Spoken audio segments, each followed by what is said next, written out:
Hello and welcome my dear friends, relatives and all well wishers। तो आपका learn with glorious 2.0 के इस platform पर बहुत बहुत स्वागत, बहुत बहुत अभिनंदन है।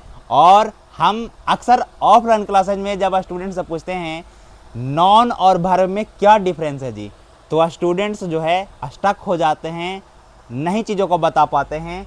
तो हम ये इसलिए पूछते हैं, ये उस वक्त ज़्यादा पूछना अनिवार्य होता है जो टीचर होंगे इंग्लिश के, इस बात को ज़्यादा रिलेट कर पा रहे होंगे कि नॉन और वर्ब के बीच में जो डिफरेंस है कब जानना स्टूडेंट से आवश्यक हो जाता है। तो ये हमें उस वक्त जानना आवश्यक हो जाता है जब हम उनके सामने जो डिस्कस करने वाला टॉपिक होते हैं सब्जेक्ट वर्ब एग्रीमेंट टॉपिक, ताकि हम चीज़ों को समझा पाएँ कि सिंगुलर सब्जेक्ट रहेगा तो सिंगुलर वर्ब रहेगा और प्लूरल सब्जेक्ट रहेगा तो प्लूरल वर्ब का इस्तेमाल करेंगे। और वहीं पर यह डिस्कशन का एक विषय बन जाता है कि नॉन और वर्ब के बीच में क्या हमारे स्टूडेंट्स इस बात को समझ पा रहे हैं। तो बहुत सारे स्टूडेंट जवाब देते भी हैं और बहुत सारे स्टूडेंट जवाब नहीं दे पाते हैं। मोस्ट ऑफ द स्टूडेंट्स अगर रियलिटी बात बताया जाए तो ना ही जवाब दे पाते हैं।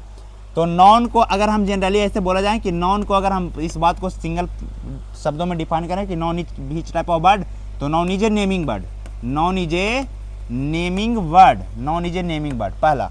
तो अगर नॉन को अगर नेमिंग वर्ड कह रहे हैं तो वर्ब को किस प्रकार का वर्ड कहा जाएगा, तो verb is a doing word, verb is a doing, और इस चीज़ को एक्शन वर्ड भी कहते हैं हम, एक्शन वर्ड। तो अगर इस प्रकार चीज़ों को बोलें कि noun is which type of word, तो noun is a naming word, और इसको क्या बोलेंगे वर्ब इज ए डूइंग और एक्शन वर्ड। ठीक है जी। आगे मेन जो डिफरेंस है यह है कि नॉन जो है ना जी, वह ऑलरेडी अगर कोई नॉन को आप देखते हैं तो ऑलरेडी वह सिंगुलर फॉर्म में होता है। दैट मीन्स नॉन में जब हम एस और ई एस जब ऐड ऑन करते हैं तब जाकर यह प्लूरल बनता है, दैट्स मोर इम्पॉर्टेंट। और वर्ब में जब वर्ब जो है वह ऑलरेडी क्या होता है, किस फॉर्मेट में होता है, तो वर्ब ऑलरेडी प्लूरल फॉर्मेट में होता है जी। और जब हम इसमें एस या ई एस ऐड ऑन करते हैं तब जाके यह सिंगुलर में कन्वर्ट हो जाता है, दैट्स मोर इम्पॉर्टेंट। इस बात को समझना आवश्यक है कि जब हम वर्ब में एस या एस जोड़ते हैं तो वह सिंगुलर बन जाता है, जबकि नॉन में एस या एस जोड़ते हैं तो प्लूरल बन जाता है। एग्जाम्पल के तौर पर अगर हम आपके सामने लिखें, जनरली अगर हम एग्जाम्पल लें, बॉय लें, गर्ल लें, टीचर लें, टीचर लें, ये छोटा छोटा एग्जाम्पल जो नॉन का है। ठीक है जी। जैसे यहाँ पर लेते हैं बस लें, ठीक है, बेंच लें, ये एग्जाम्पल लें कुछ नॉन का। यहाँ पर एग्जाम्पल लेते हैं, जैसे हम बोल रहे हैं डू, ये भी एक वर्ब का एग्जाम्पल है, डू, कम, गो, यहाँ पर चीज़ों को और कर रहे हैं, चीज़ों को वॉक, रीड, टीच, ये सारा एग्जाम्पल जो है किसका है, वर्ब का एग्जाम्पल है। तो ये ऑलरेडी आप देख पा रहे होंगे, तो ये सारा का सारा सिंगुलर फॉर्मेट में है। किस फॉर्मेट में जी, सिंगुलर फॉर्मेट में, सिंगुलर फॉर्मेट में। और ये ऑलरेडी प्लूरल फॉर्मेट में है।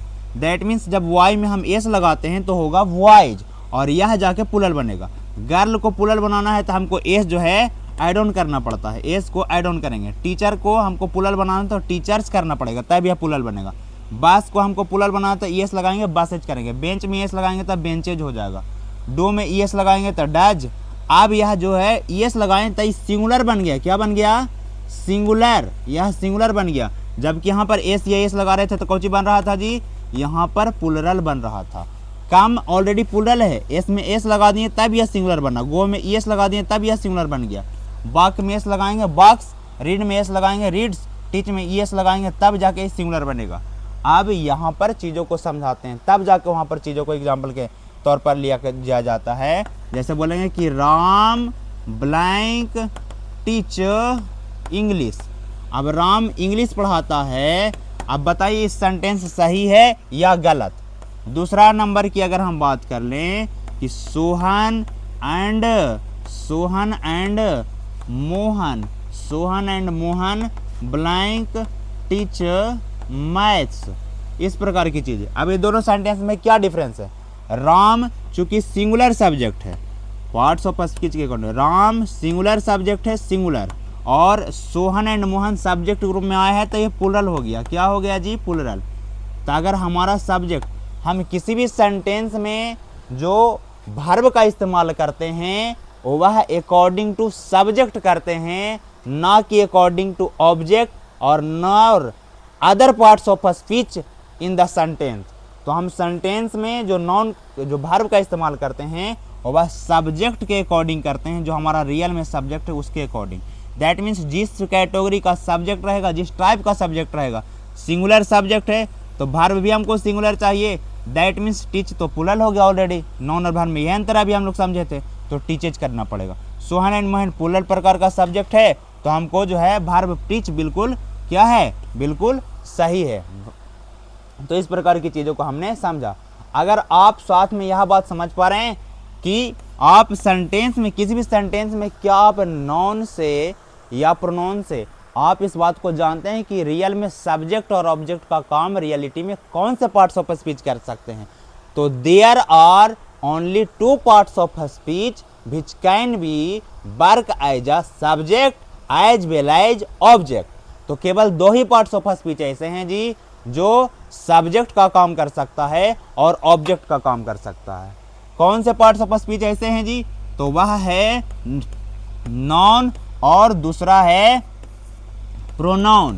केवल 2 ही पार्ट्स ऑफ स्पीच ऐसे हैं जो किसी भी सेंटेंस में सब्जेक्ट का काम कर सकता है और यही 2 पार्ट्स ऑफ स्पीच हैं जो ऑब्जेक्ट का काम कर सकता है। इसके अलावा रिमेनिंग जो 6 पार्ट्स ऑफ स्पीच हैं, टोटल 8 पार्ट्स ऑफ स्पीच में से, और बाकी जो रिमेनिंग पार्ट्स ऑफ स्पीच वह सब्जेक्ट के अलावा वह जो है वह सब्जेक्ट और ऑब्जेक्ट का काम नहीं करता है। तो यह था जानकारी जो आपको अच्छा लगा होगा। और इन चीज़ों को आप जब समझते हैं तो ग्रामेटिकली आप जितना चीज़ों को समझते हैं उतना आप बेहतर आप चीज़ों को जब समझ में आता है, तो जैसे जैसे आप लिटरेचर वगैरह में प्रवेश करते हैं तो ग्रामेटिकली जब चीज़ों को समझ आ जाता है आपको, तो चीज़ें ज़्यादा इंटरेस्टिंग हो जाता है। चीज़ को पढ़ना, समझना, सब कुछ करना बिल्कुल आसान हो जाता है। तो हम इसी प्रकार आपको जैसे बताए हैं उसी प्रकार की चीज़ें हर एक वीडियोज़ के थ्रू इन्फॉर्मेशन देते रहेंगे।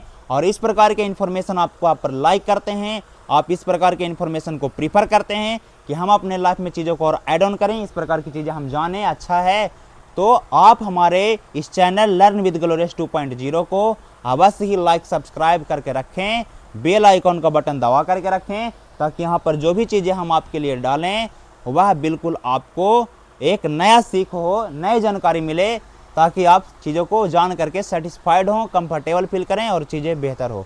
Thanks for watching the videos. और हमें लगता है यह अंतर आपको समझ में आ गया होगा।